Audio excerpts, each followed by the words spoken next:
Hi from Banja Luka, this time from the highway of the Banja Luka Doboj. Let's call it Mr. Dodik Highway, why not? It was his idea, he wanted to have it, he wanted to have the east-west highway here from Doboj to Banja Luka, and it's also continuing then to Croatia, to Gradiste, up to connect with the Zagreb-Belgrade highway and the bridge. And actually it's very good, you know, that's really how driving should be. This is a real highway, this is like in Kosovo, a real highway, modern standards, and that's very good. I think it's not from Doboj, the part to Tuzla and Belgrade is missing, but I saw some things are under construction. I will see more of it in the future when I come back. But now I really enjoy this driving here. I'm not driving very fast, be careful, not drive fast. Also for the fuel, it's not good to drive over 120. I'm actually for a speed limit of 100 on all European highways to save fuel. But I was absolutely fascinated to find this highway. I've never been on it, and it's always a very good feeling to be on highways first time, because it's a sign of civilization. It's a sign of progress alongside, and normally then the prosperity develops. In this part, obviously, you know, the prosperity is urgently needed because it's very empty. Yeah? You know, Banja Luka is a good commercial center, but they chased and killed so many people in Prijedor that's a very sad place. I will see how far this highway actually leads to, because I will try to be back fast. I want to go to Omaska, to the concentration camp which the Bosnian Serbs are running. But I'm not sure I will make it, but let's see how the timing is. It's already 8 o'clock, I need a little bit of sunlight to make some action, some video.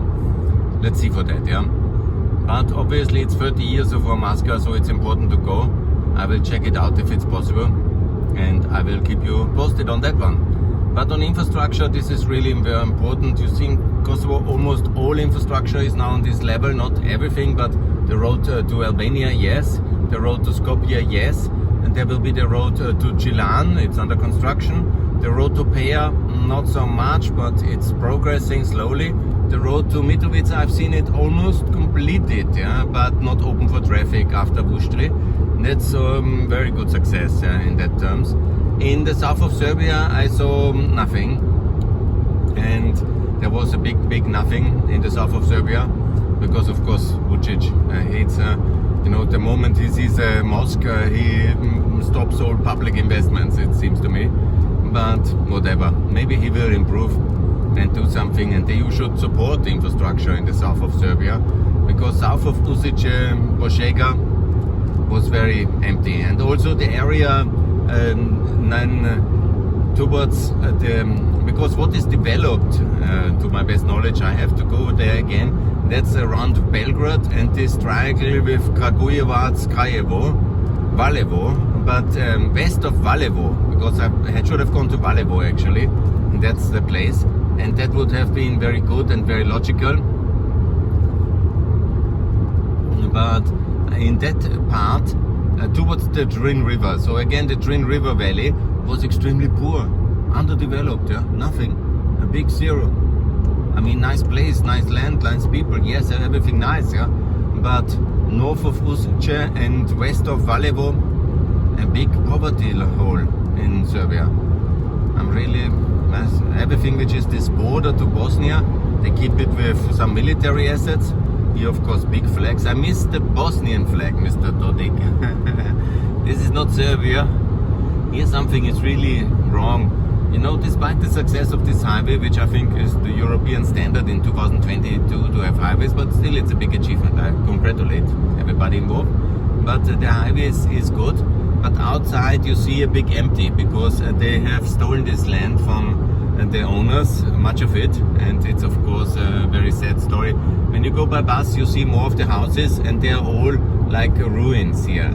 This is still a very much conflict area.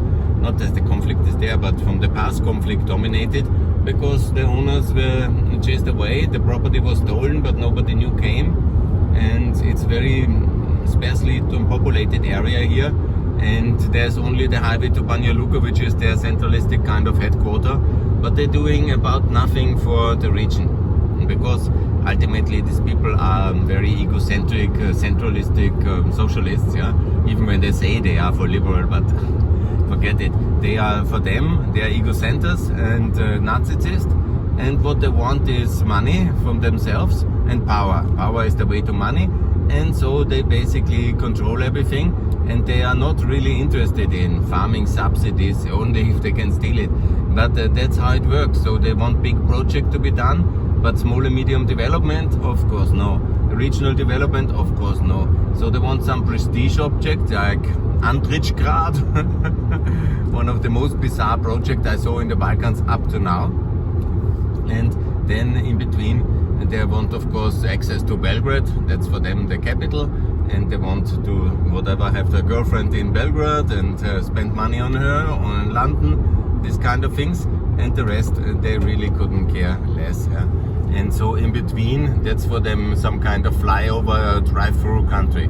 But real economic development based on federalism is of course very different, because federalism means that you allow everybody to develop, that you allow on competitive basis, yeah, to have the municipalities and the region to do something and to promote investment and to promote projects and to promote the region.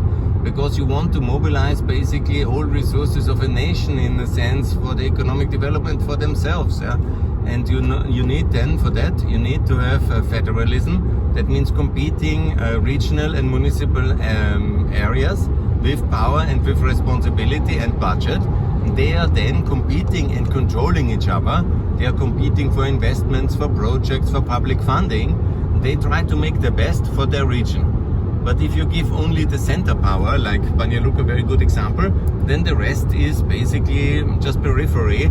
They are watching what happens in Banja Luka. They are invited from time to time to go there for festivals. But in between they can work their fields and watch the rich people passing between Belgrade and Banja Luka on the superhighway.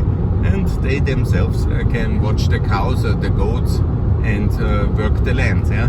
But they get no subsidies, they get no support, they get no regional infrastructure, they get no country roads and all these things. That's the idea of centralism. Idea of federalism is that there is this competition between municipalities, inside municipalities, between different parties, between people. But it's organized competition on the equal access to public resources. There's transparency in land, in the property rights, there is transparency in the asset registers, there is also transparency in the land construction permits, because that's of course so important. There's transparency in the subsidy system, so it's open to everybody, not in the agricultural field, not only to the few connected who know the Prime Minister and go for him singing and dancing. And that's the idea of federalism. It's a beautiful concept and it works. Look how successful America is. That's a federal state based on federalism. Canada, UK, not so much, because they are also very centralistic, imperial. Everything in London that's super rich, rest not so much. Yeah. Then you have here, of course, the same. Yeah, Banja Luka. It's no surprise that they like centralist London, because they see it, do it everything big in the big town, and the rest, you know, you don't see a single house here for kilometers and kilometers. Yeah, and that's good when you are the landlord and you have some people who do the work. And that's kolkhosen system here. It's a socialist system ultimately what Dodik has built. He will deny it. He says he's a liberal economist, but don't get me wrong. Don't get him wrong. Don't trust him. Yeah, that's the situation here in Banja Luka, on the road to Banja Luka. It's not very long motorway ride. I think it's about 120 kilometers. The motorway is very good, and I'm very happy that I can share this with you. You have seen now quite a lot of the country.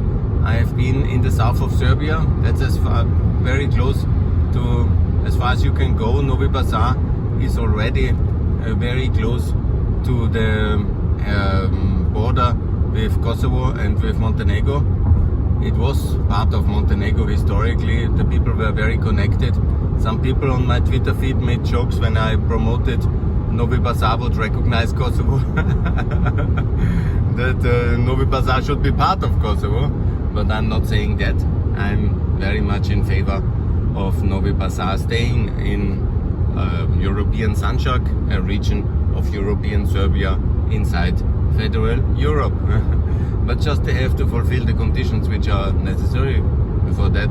That means recognition of Kosovo, the breaking with Russia, and the European sanctions regime, of course.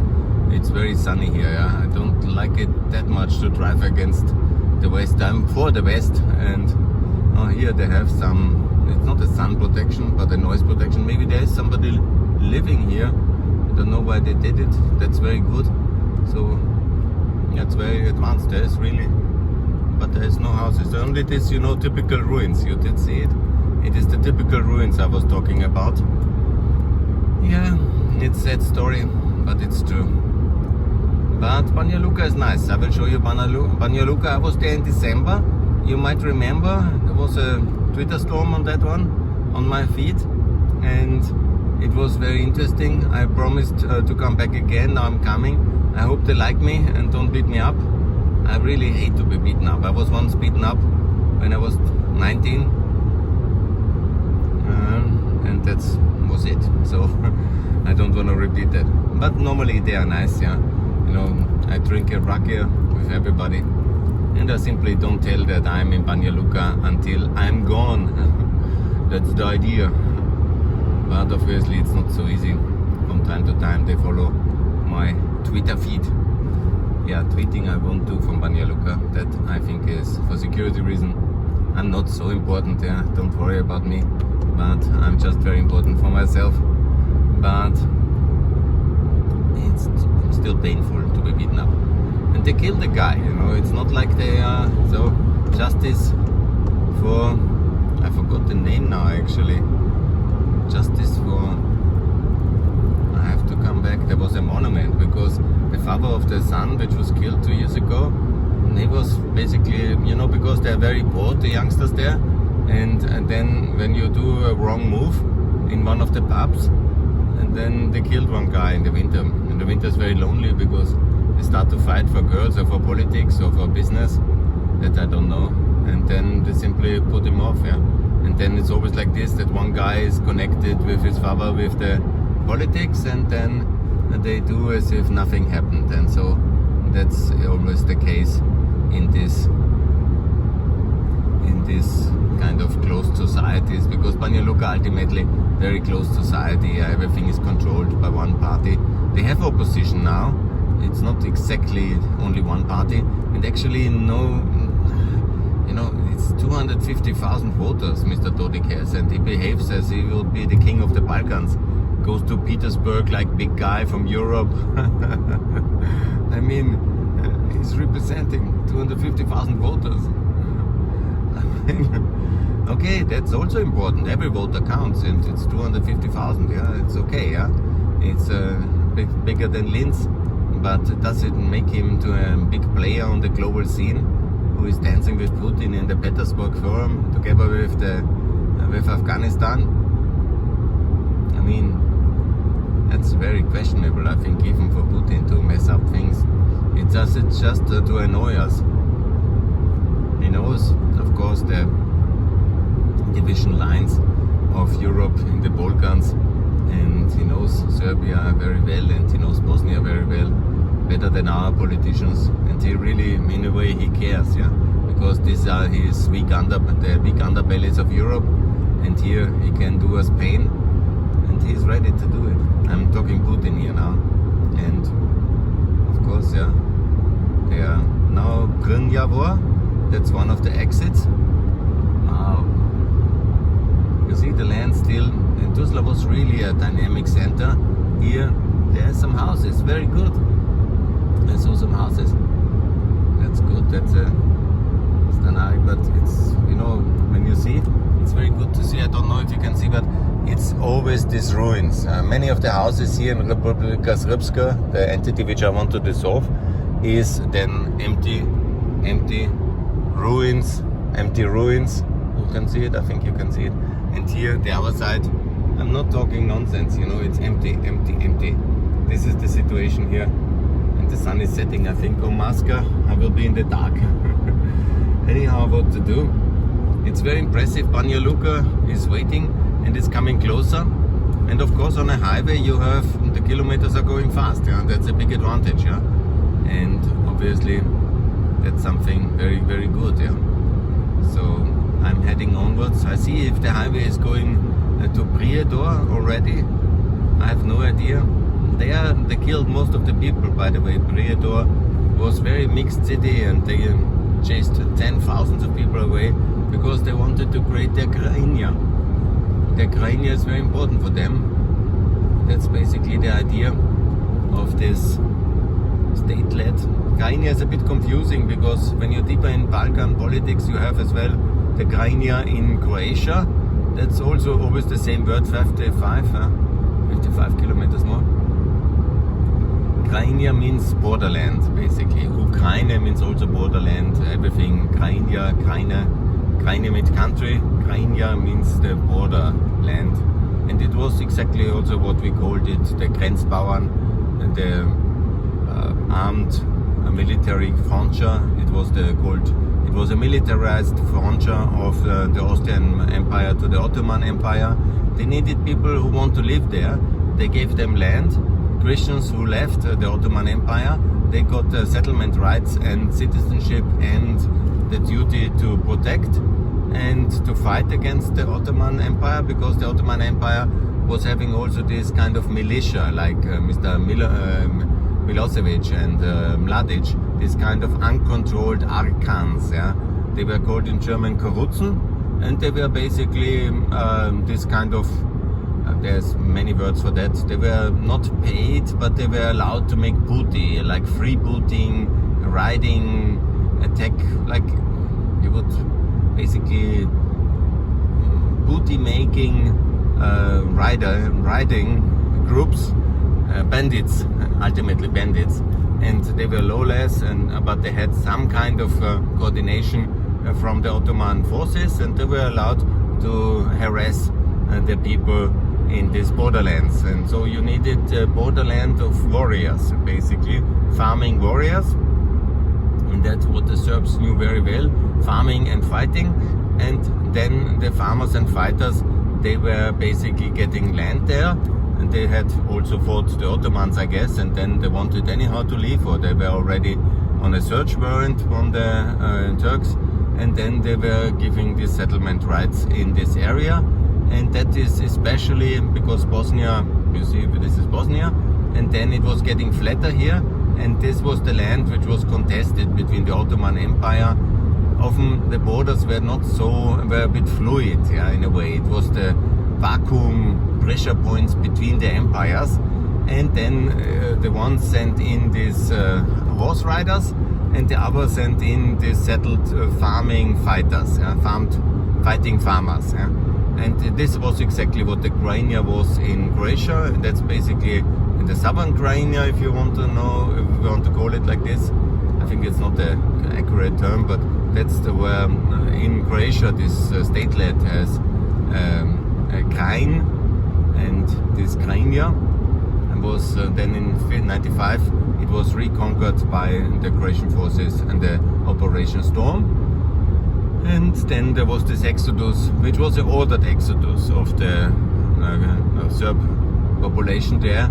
They were ordered to go, and they wanted to go because they didn't want to live under Croatia, and they knew that they also committed a lot of crimes. They call it now genocide, but it's not a correct term. Absolutely, there was no genocidal violence against the Serbs who left. Yeah, they were free to go, and they really went to go, and there were about 200,000 of them. So it was a big human tragedy as well, but not a genocide, because there was no state organized violence against them. There was no killing, yeah, in massive form. Of course, people died in the war confrontation, but that was that, yeah. And that's a total narrative mistake, or whatever, fake news of the Serbian side, that they claimed the Operation Oluja to be a genocide. Yeah. No. Just get that very right. Yeah. So we are coming here to that fact. And then basically that was the southern Crimea. Basically it's probably the name still. I don't know what the Croatian did with the name, but a lot of the Serb population has left in 95 in August. And then it was very dramatic summer, the summer of 95, yeah. Very dramatic summer. And that was summer of tragedy. Yes, I was at the summer university, I remember. It was in Germany, I think, and I had students from Croatia and from Serbia in the same working group. They all had military experience and political experience, but from the political parties, from the Democratic Party and from the HEZ, one working group. It was a very tense atmosphere, but we managed talking about Europe. Yes, and the Crimea, let's rise it again. It's the Crimea, it's Bundesland. Banja Luka is the capital. That's my proposal. I just want to dissolve the RS, not the Crimea. The Crimea should be very strong. And this is basically the Crimea. That was the borderland between the Hungarian part and Slavonia. Slavonia is not Slovenia, don't make mistake. Slovenia is a sovereign EU country and a member state. That's a bit in the north. That's basically very similar to Austria. Slovenia and Austria, honestly, you can not make a lot of difference. If you know both people, they are quite similar to our Carinthians in many aspects. The Slovenians a bit more hardworking, maybe. Anyhow, well, the Carinthians will excuse me that joke.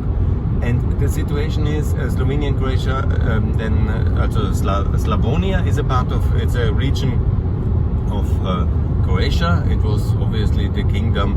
It was one of the regions of the Hungarian crown of the Habsburgs later, and it was Slavonia. That's basically eastern Croatia. Eastern Croatia with Vukovar as the main economic center, and this Slavonia, and that was basically that battlefield. It's very flat. When the highway, you go the highway from Zagreb to Belgrade, and that's very flat and direct, and that's the bratstvo. It's always the brotherhood and jedinstvo, the unity. That's the slogan of Yugoslavia. Brotherhood, they didn't have too much. Unity is no longer, and actually there was never. But that was the slogans of the Yugoslavian Socialist Party, especially after 65, when they had this kind of unity and peace narrative developed after their revenge narrative of 45. Then in the bankruptcy and with American funding, they changed the narrative towards this kind of unity, bratstvo, jedinstvo, and they tried until Milosevic broke that line in this famous Politburo meeting with Stambolic, and he went berserk. Because he knew they were broke and this was hollow then, and he knew that the big force in town is Serb nationalism. He put his political future on that one, and he declared war against everybody else. He killed Stambolic, his political mentor, and he started these 4 wars. That's the short version of the end of Yugoslavia. It was not automatic, it was his political decision. He wanted to have power, and he used this ideological platform of Serb nationalism to oust his rival in the communist system and to end Yugoslavia because he saw no future, because it was bankrupt anyhow. And so he went to that line, and that's the history of the fall of Yugoslavia in a nutshell. And the rest is a lot of bloodshed, and it was never a good country anyhow.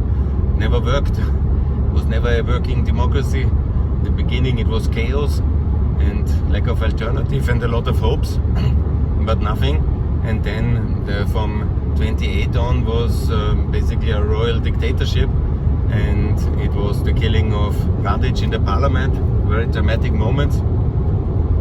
And it was also about, because Radic, he was a Croatian Catholic farmer, and he said that what the Serbs are doing in Macedonia and in Kosovo is war crimes against Muslims. And he said, this is the big heroes who are killing women and children, Muslim women and children in Macedonia. They called it Macedonia. And then this Serb extremist, he was so angry about, he saw it a patriotic achievement to kill women and children. And he was accused for this in the parliament by Radic, and he took his pistol and he shot him in the parliament chamber. Of course, that was the status of bratstvo and jedinstvo. You say the truth, and you get killed by the genocidal guys. Because Racic, it was called Racic, was the killer, and Radic was the victim. And you can make the difference, you know. It was very clear. This was Racic was from the south, where they always were fighting with the Muslims, and that was he saw it as this eternal duty to kill Muslims. You can always interpret in these borderlands, you can always interpret it differently, you know. The freedom, what Negoshi says in the mountain ref, you know, the defense of Montenegro and against the Turkish, that's very good, you know, freedom fight is very good. But when you are already the state, and then you somehow justify genocidal violence against innocent victims, by basically liberation struggle, when you're already liberated, then obviously it's genocide of a state against its own citizens. And just because they didn't like them because of their ethnicity or religion. And so Racic was a genocidal maniac, basically the role model of Mladic. And then Radic called him out in the parliament, and then he started to shoot around, and he killed actually, I think, 3 people in that moment in the chamber. And he killed the most important democratic politician of the Croats. And of course then was coming the dictatorship after that facing of chaos. And that was it. And then, to my best knowledge, there was a royal dictatorship until the war, and there was chaos, maybe some fake election, and then they had also a little bit of dance with fascism, like everybody in Europe, unfortunately, in the late 30s, or some kind of semi-fascism.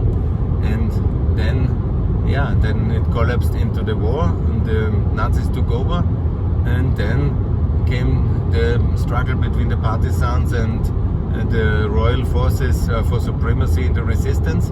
Then the British, under Stalin's pressure, they opted for the socialist resistance, and then Tito won here, and then he erected his socialist regime. In the beginning it was absolutely genocidal, it was absolutely the state, and they organized violence in massive forms, always justified on the genocidal violence of the Ustaša. You know, you can always say what kind of justification is then for counter-genocidal violence. I think it's not justified, because if you want to be a decent state, you have to judge people individually. And that was a big debate. Stalin wanted to shoot 10,000 of Germans as a revenge. Churchill said, that's not how we do the things in a democracy. And he is right so. And we are like that. We are democracies, and we don't do that. And Yugoslavia was not, so they decided for genocidal violence. I mean, Tito killed en masse. He killed the Ustaša fighters, the Croatians. He killed them in Bleiburg. And it's a fact. He killed masses of them. And that was seen as the revenge thing to do in such a regime. And then he killed the Muslim farmers because he wanted to collectivize them. He killed all the landlords. There was a lot of violence. He killed, of course, everybody who was against him in any way, until he couldn't. And that was a terror regime from 44 until 51, 52. It was getting a bit different, because then the Americans, then came the split, 48. He was a bit alone, because the Soviets didn't like his policy, he didn't like the Soviets, so he was alone. And then with the Korea War, the world changed again. The Cold War came to max, and then it was wild. And then the Americans started 51 with this Joint Chiefs of Staff policy to support Yugoslavia financially, and from that moment ever more. And then gradually, after a decade of semi-client status, until 15 years basically, from 51 to 65, and then 65 came the big chaos in Yugoslavia. They really had no money anymore. They had a lot of international engagements, and they played it full time, but they were out of money. And then they opened for sending the workers outside. That was the German way of helping them, because Germany concluded then the treaty with them, the Gastarbeiter Treaty in 68, Austria in 71. And that was of course massive support because they sent a lot of remittances back. And then came the second thing, of course, the Americans started to pump money into Yugoslavia to keep them afloat, to make sure that Yugoslavia is not an ally of the Soviet Union. And that was the game they played for very long. And it was in many ways for them successful. And that phase was of course the end of the Rankovic. Rankovic was the military governor was the number 2. He was a brutal dictator. But that was the time until Gratiste 48, Banja Luka 28, yeah. 28 kilometers. So let's see if I can go to Omarska still and have some light for some videoing or not. I have also to give back the car. Let's see what I can manage in this day. Okay, good. Thanks a lot for everything here. I will stop now. Thanks a lot for listening. More to come here from the superhighway to Banja Luka. Support Bosnia in EU and NATO and support infrastructure for this beautiful country and visit it. It's a very nice country actually to visit. And you see the highways are better and in some years there will be perfect highways everywhere. Thanks EU, thanks this country, progress is possible. See the superhighway as a symbol for that.